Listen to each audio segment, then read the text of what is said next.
प्यारे भक्तों, जय संतोषी माँ। माँ संतोषी हम सभी में संतोष का दान दे।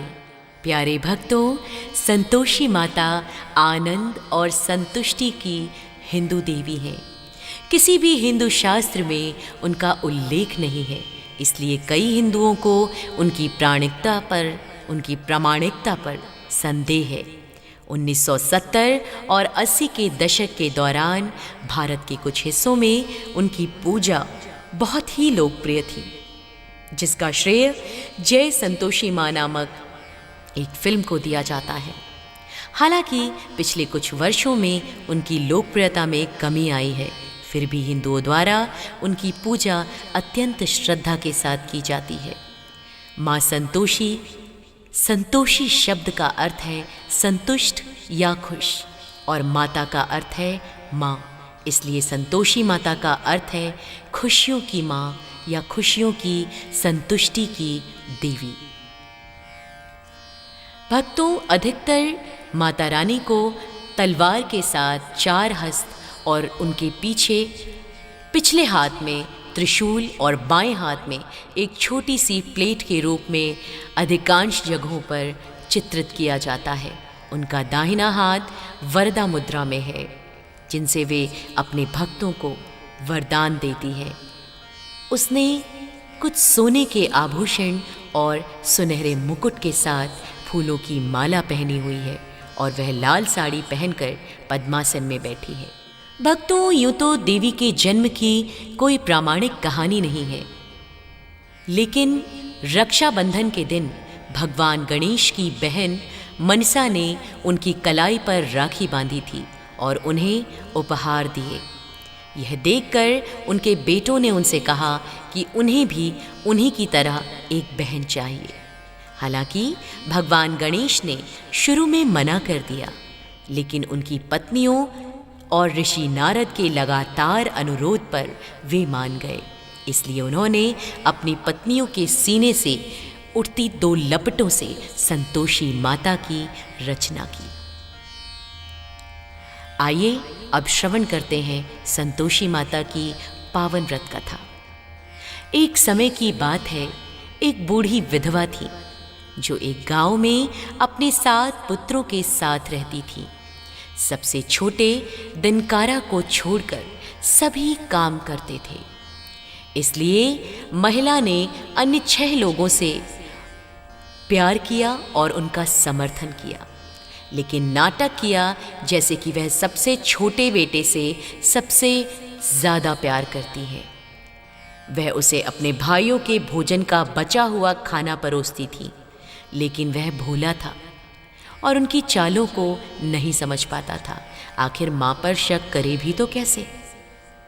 उसकी सत्यवती नाम की एक बहुत ही सुंदर और धर्मपरायण पत्नी थी, जो अपनी सास की चालाकियों से वाकिफ थी, लेकिन उसे बताने की हिम्मत नहीं कर पाती थी। वह एक दिन दिनकर ने उसे बताया कि वह उसकी माँ थी जो उसे सबसे ज़्यादा प्यार करती थी।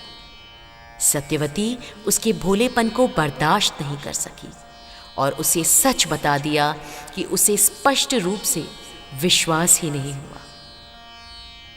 तब उसने उससे कहा कि वह अपनी आंखों से अपनी माँ की चालाकी देखे, शायद तब कहीं जाकर वह अपनी पत्नी की बातों पर विश्वास कर पाएगा। एक बार एक त्योहार था और उसकी माँ लड्डू बना रही थी। उसने उसे बताया कि उसे बहुत तेज सिर दर्द हो रहा है और उसने रसोई में एक पतले कपड़े के नीचे सोने का नाटक किया। कुछ देर बाद उसके 6 भाई खाना खाने आए। उनकी माँ ने बड़े प्रेम से उन सब से अच्छा खाना बनाया था और अपने बच्चों को एक एक करके 6 थाली में खाना परोसकर बड़े प्रेम से अपने सभी 6 बेटों को उन्होंने भोजन कराया। और जब उनका भोजन समाप्त हो गया तो उसने उनकी थाली में से बचा हुआ लड्डू, यानी जो 6 बालकों के थाली में बचा हुआ लड्डू था, वो एकत्रित किया और उससे एक बड़ा सा लड्डू बनाया। फिर वह सबसे छोटे बेटे के पास गई और उसे प्यार से जगाते हुए बोली, देख बेटा, मैंने तेरे लिए अपने हाथों से एक खास लड्डू बनाया है। तुम्हारे भाइयों ने अभी अभी भोजन किया है। उनको मैंने छोटे छोटे लड्डू दिए, लेकिन तेरे लिए मैंने बड़ा सा लड्डू बनाया है। लो, इसे खाओ और तब फिर सो जाना। बेटे ने उसे यह नहीं बताया कि उसने अभी क्या देखा, लेकिन उसने माँ से कहा कि वह भूखा नहीं है और नौकरी के लिए शहर जाएगा।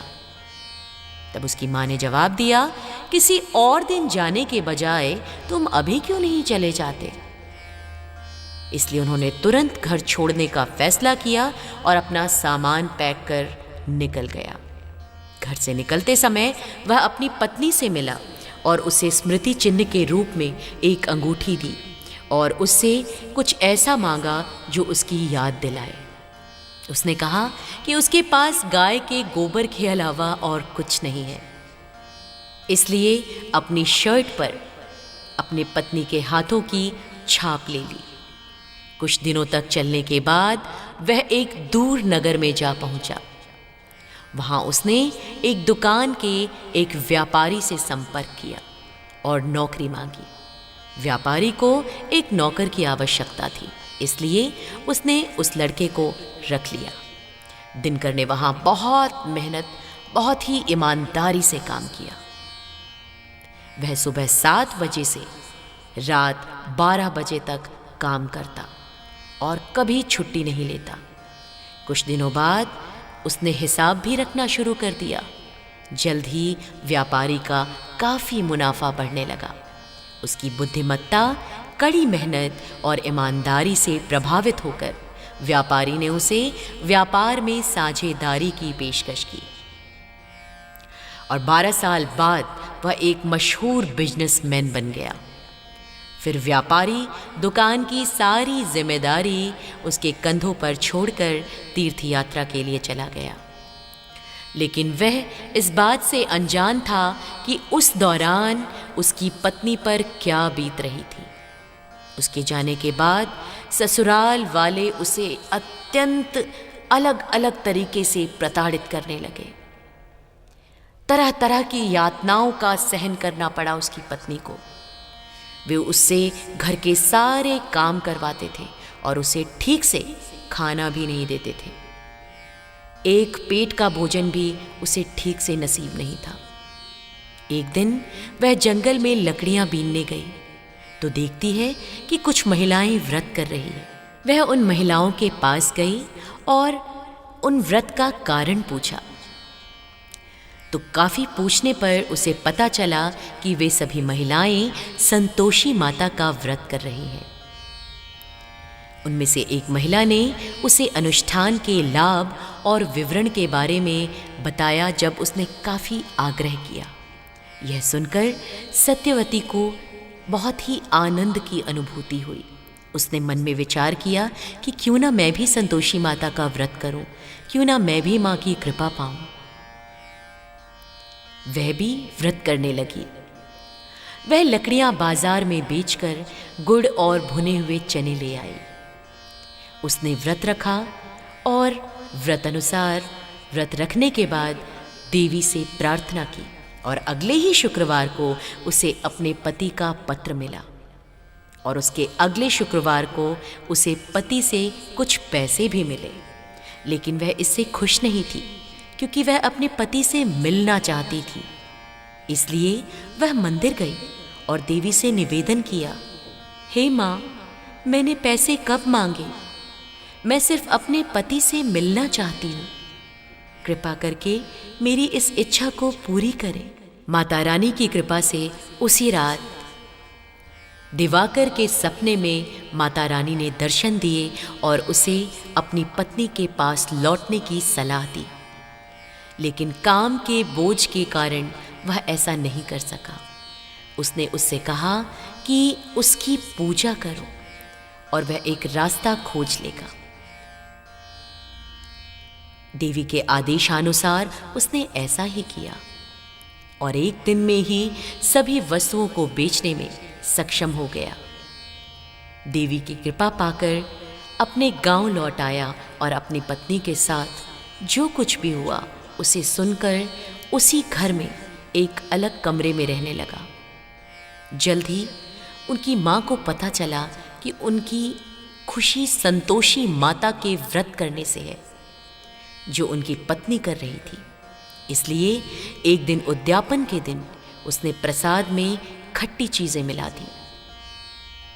आप सभी को ये ज्ञात होगा कि संतोषी माता की पूजन में खट्टी चीजें अत्यंत वर्जित होती है। देवी को खट्टी चीजें बिल्कुल भी पसंद नहीं है।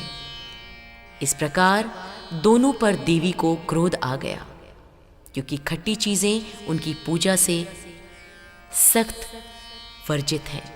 इस कारण राजा ने उसे झूठे अभियोग लगाकर बंदी बना लिया। लेकिन उसकी पत्नी को जब यह पता चला कि ऐसा इसलिए हुआ था क्योंकि उसका उद्यापन समारोह ठीक से नहीं हुआ था, तो उसने इसे फिर से किया और जल्द ही उसके पति को रिहा कर दिया गया। इसके बाद वह गर्भवती हुई और उसने एक स्वस्थ और सुंदर पुत्र को जन्म दिया। एक दिन सत्यवती की भक्ति का परीक्षण करने के लिए माता संतोषी ने एक भयानक रूप धारण किया और उसके घर का दौरा किया। घर के सभी लोग डर गए, लेकिन केवल बहू ने ही माता को पहचान लिया। उसने माँ का भरपूर हृदय के साथ स्वागत किया और पूरी क्षमता से माता रानी की पूजा की, उनका आतिथ्य किया, उनका सत्कार किया। तब देवी ने अपना असली रूप धारण किया। यह देख ससुराल वालों ने अपनी गलती मानी और देवी से क्षमा मांगा। देवी ने उन्हें माफ़ कर दिया और उसके बाद उसके परिवार में सुख शांति की वर्षा होने लगी। देवी की कृपा बरसने लगी। हे माता संतोषी, जिस प्रकार आपने दिवाकर, उसकी पत्नी और उसके सभी घर वालों पर अपनी कृपा दृष्टि बरसाई, इसी प्रकार हम पर भी सदैव अपनी कृपा बनाए रखें। जय माँ संतोषी।